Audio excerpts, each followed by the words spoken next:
Hello बच्चों, let's read the question. The question is a door is hinged at one end is free to rotate about a vertical axis as shown in figure. Does its weight cause any torque about this axis? Give reason for your answer. ठीक है बच्चों, तो हमें इस question के अंदर क्या दे रखा है कि एक डोर है जिसको हिंज कर रखा है, यानी यहाँ पे हिंज कर रखा है, तो ये इस एक्सिस के अबाउट रोटेट करेगी. तो हमारी जो रोटेशनल एक्सिस हो जाएगी, रोटेशनल एक्सिस, ठीक है बच्चों, तो जो हमारी रोटेशनल एक्सिस हो जाएगी वो कौन सी एक्सिस हो जाएगी? तो वो हो जाएगी वाई एक्सिस. रोटेशनल एक्सिस कौन सी होगी? तो वाई एक्सिस. ठीक है बच्चों, अब डोर किस प्लेन के अंदर है? तो एक्स वाई प्लेन के अंदर. तो प्लेन हमारा क्या हो जाएगा? वो हो जाएगा एक्स वाई प्लेन.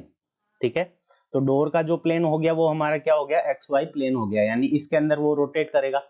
तो देखो, मान लेते हैं कि ये इस तरफ खुल रहा है, ठीक है, तो ओमेगा इस, ठीक है, इस तरफ ये खुल रहा है, तो ओमेगा की जो डायरेक्शन होगी, ठीक है बच्चों, तो ये इस रोटेशनल मोशन मान लेंगे, तो इसकी ओमेगा की जो डायरेक्शन होगी, ओमेगा और अल्फा दोनों की डायरेक्शन होगी, वो किस डायरेक्शन में होगी?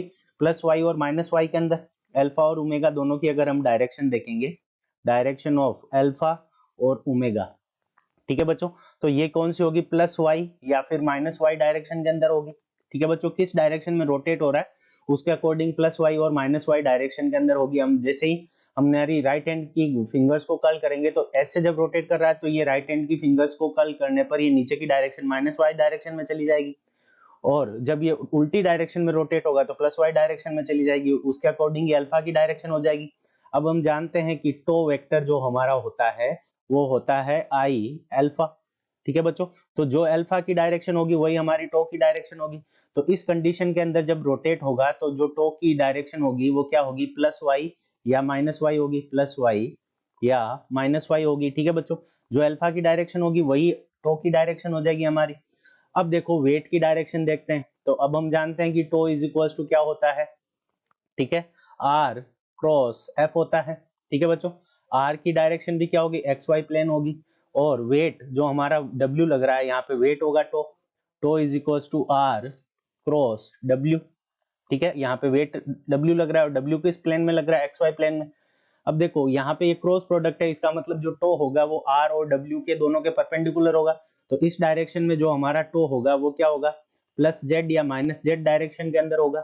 ठीक है बच्चों, तो इस कारण क्या हो जाएगा कि कोई भी टॉर्क प्रोड्यूस नहीं होगा. ठीक है, तो इस फोर्स के कारण जो टॉर्क प्रोड्यूस होगा प्लस जेड या माइनस जेड डायरेक्शन में अंदर होगा, और जबकि टॉर्क यहाँ पे हिंज्ड है, इस कारण ये किस डायरेक्शन में होना चाहिए? प्लस वाई या माइनस वाई के अंदर होना चाहिए.